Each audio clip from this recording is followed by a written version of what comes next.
Yo everybody, what is going on? It is Invin here, and today what I'm bringing to you all is the update we've been waiting for. The Arenas update to New World is finally dropping. New World have just recently tweeted out and published the news article on their website for this update, as you guys can see on the screen, and it's looking pretty juicy. Now, it just goes through all of the stuff that I have covered previously here on the channel, so I'm not going to go into depth in this video on the specific notes. However, there is going to be subsequent videos covering certain things which are very important, but for now we're just going to basically cover the update, so this is going to be a quick fire video on everything that you need to know. So, of course, firstly, the spotlight is on the 3v3 player arenas. As we know, these have been long anticipated by us all. They've put some very cool images, no doubt something you guys will have seen in the thumbnail of today's video, and this is looking very cool. I cannot wait to hit these up on live and start progressing my PvP reward track, which is of course the next main kind of feature that they're adding in with this update. And of course we then have as well 3 additional new expedition mutation variants. So Overgrown, Barbaric and Fiendish, which I have covered before, are all going to be added to the game. So it's looking like a pretty action-packed update with a lot of content for the players. Now, if you're a lower level to mid-game player, or you're someone who's going to be starting again, we have the next iteration of the Varasian Knights added in, which again look amazing. I just can't wait for these to hit end game, because right now it's pointless content for us at the end game. So hopefully they do put these, you know, some beefed up versions at level 60, maybe even an expedition to them. But for right now, they just look very cool, and I will probably go and visit the new places just to see what they look like in the world. Now, before we go any further, it's worth noting that obviously this will be linked in the description, all of these notes. If you do want to read through them yourself, then you can go, of course, follow that link to do so. And like I said, I will of course make videos subsequently on some of the specific things, but generally it's stuff we've been covering for a while here on the channel, so I'm just going to go briefly over it. We've got fixes to world experiences. What we've had really is a shape-up of the expeditions, particularly focused on the Tempest Heart, obviously with it being our newest one. Also a little bit of addition to Dynasty Shipyard, Genesis and Lazarus, but also Depths. We're going to get that added in as a mutation map this time, so they've improved some of the loot for that variation, as well as cleaned up a few of the aspects that needed, kind of fixing up towards a few of the rough edges there, which is pretty nice in turn for this update to come out, allowing us to play this in the mutated version, which personally I'm really excited for, because it was tough, but it was a really fun map. Now, we've also seen general updates to AI. What they've essentially done with this, again, is fixing any visual and any kind of GFX issues, VFX issues. Basically made it so it's a much smoother experience with all encounters with AI, and that's across pretty much everything, you know, expedition specifics, but then also things like around the world as well. Now, also, you'll see that combat changes have been done here, so you have changed some attribution bonuses. 300 focus has been changed, updated the 200 constitution attributes bonus tooltip to specify that it's physical armor. Stamina damage increase on the 150 strength attribute bonus was reduced from 50 to 25%, and also they've reduced the physical armor increase from the 200 con bonus. It is lowered from 20% to 10%. So, few changes there that are worth noting, but overall, what they've done is kind of gone for a more balanced approach, I would like to say, but whether this will work out in live, we will obviously have to wait and see.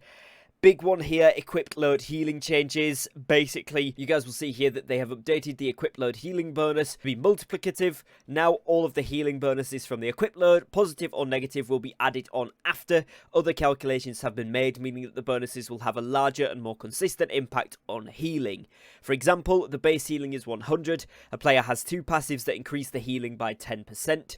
Previously, those 2 healing mods were additive. So the calculation was 100 times 1 plus 0.1 plus 0.1, which is equal to 120. We can kind of work that out fine. With the equipped load now being multiplicative, the bonus is calculated after all other math is completed. So if we take the same calculation as above and make the second healing bonus multiplicative, the calculation is instead 1 to 1. Obviously it's a small bonus, but it means you're getting an extra bit there. Essentially, it's also going to impact heavy armor very negatively, meaning that heavy armor and healing is pretty much a no-go for anyone that wants to be giving substantial numbers out there. So, yeah, interesting overall for that one. They've also said at the bottom that they've removed the equip load healing bonuses and increased reduction to healing in heavy equip load. Healing bonuses per equip load are now 30% plus to light, medium 0%, and heavy minus 30. So, you're going to want to be in light pretty much, which does, you know, have its benefits, but overall it does really restrict the room of play, and I think a lot of healers are not going to be too happy about that, so I did want to include that in this video. Like I said, I won't be going into many specifics, but that one was kind of important to cover, so yeah, that hasn't been changed before this has been released. They've also done a few reworks with things like dodges, roots, and slows to make those more consistent throughout the game, which is great. Also, again, with melee attack homing to make that hit targets moving more consistently. Fixed up a load of bugs, and then we've also seen weapon updates across the board. With the Blunderburst, the main thing to note is that the one-shot potential has been reduced, but there is still capability for huge damage spikes. With the bow, it's had a huge tuning pass onto it, so it's actually more viable, but it isn't anything amazing. They've tuned it back a little bit because it was hitting too hard, but it does still hit very, very hard, particularly in the arenas where you're going to see more light armor. This is a very punishing weapon, so watch your back around the bow and do not sleep on it. We've got an upcoming double XP weekend. If you don't already have it to level 20 mastery on the live servers, get on it, because this is going to be a fan favorite for the next month or two for sure. Fire Staff has had overall a buff. Great Axe has had a kind of debuff, but also then a big buff to Whirlwind, so overall I would say buffed. Hatchet, not many changes at all. Ice Gauntlet, I would say, has had a buff, particularly with the Ice Pylon side of things, and the Ice Shower is still broken. Life Staff, overall a big nerf with the healing changes, but the Life Staff itself has had some nice changes. However, they have increased the casting time of Light's Embrace, and reduce the healing bonus per buff from 30 to 15%, along with the addition to the armor changes. Healers are not looking too hot right now at all, but we'll see how this works in the live servers. I won't be too quick to judge. However, you know, not great for the healers. Musket, we've had an overall buff too, but again, not too many changes in the whole grand scheme of things. The Rapier is looking pretty much very similar to what it was before. Same with the Spear, just both of those weapons much more consistent.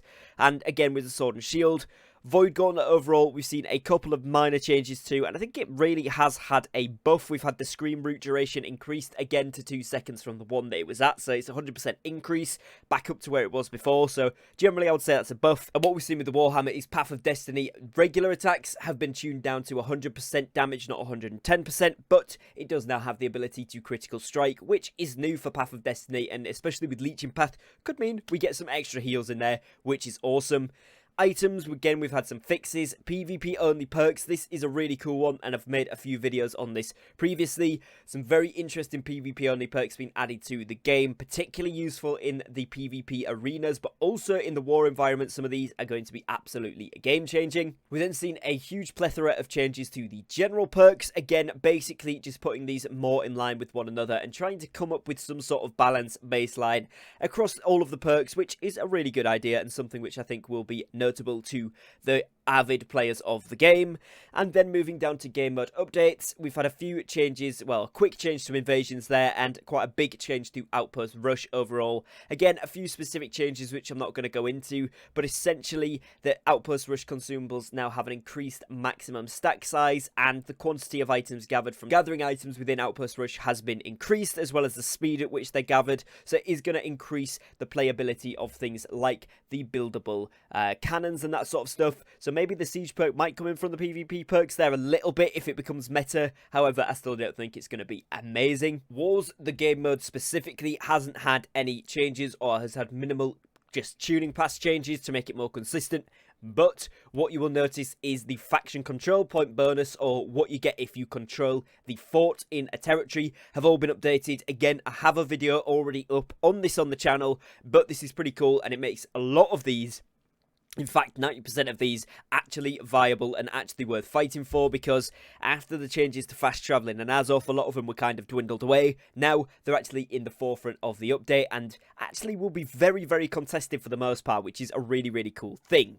Now, moving into the economy, progression, and gear side of stuff, obviously we know we've got the brand new PvP perks, we've got the PvP gear. You're also going to see more Star Metal and Orichalcum nodes added, as well as the respawn times matching Iron. Same with Gold and Platinum, they've a reduction of the respawn times, but we haven't had more nodes added of those ones. Now, the Star Metal and Orichalcum nodes that have been added, additionally, we've not seen any positions change of the pre-existing ones. All of your regular spots will still be there, but they did say in the developer's video that this would would be an addition to those and would increase the amount of routes that you have available to you to collect your star metal or a calcum, etc. So if you are gonna, be someone that's going around and gathering, do let me know if you find any good gathering routes, because apparently there is going to be some absolute corkers. Now, we've also seen here tier 4 hides being made more readily available. You will now see these in the range of level 36 to 55 animal type mobs, as opposed to what it was before, which was 36 to 50. That does mean as well that tier 5 is now 56 to 66, so if you are looking for your scar hide and smolder hide, you're going to be wanting to go to these higher end zones in order to get that. But this is good for the economy overall, as it does give us much more access to those tier 4 hides, which was vastly needed. Now, there is a whole host of notable fixes, as well as gear and loot changes overall here, which are really important to the game, but I'm not going to go into every nuance here. What you need to know is that it's been generally improved a lot of stuff, picked up any loose ends where stuff wasn't working as intended, and with the gear and loot specifically, mana potions is the main thing that you've seen a change to. Tier 5, drop chance reduced by 50%. Tier 4, drop chance reduced by 25%. So if you've got a stockpile, do not sell them. Do not sell them cheap and do not throw them out. You will need them and you will be able to sell them for quite a bit of money in a couple of weeks once people's surplus stockpiles start to run a little bit lower. As well as this, really importantly, the legendary refinement material drop chances in attitude boxes have been reduced. By gathering, they've been increased, and skinning legendary refinement materials have been reduced overall just as a thing of their self. So yeah, bear that in mind, those are going to be in much rarer demand.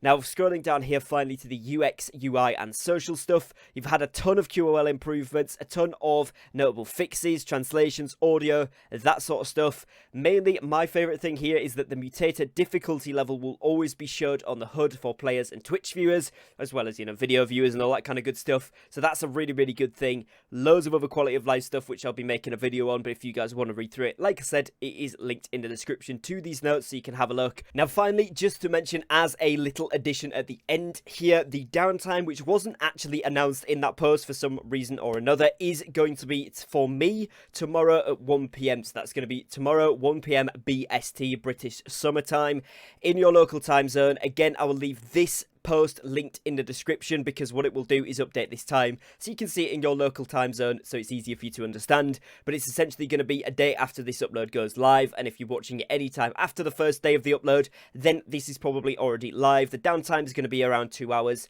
and then we'll be up and running. And that is pretty much it in as quick form as I could do. There's lots of cool stuff that I wanted to cover, but I am very excited for this stuff to be hitting live. It's going to make New World into a very polished state, which I'm super excited for. And I'm really excited to get involved with the 3v3s, the reward track, and the brand new mutations, as well as the Depths new map added in there as well. Very exciting stuff. Great month here on New World, and I'm going to have tons of content coming for the game. So make sure you're subscribed if you haven't already done so, and I'll catch you guys very shortly on a brand new upload. So until then, take care, guys, and peace.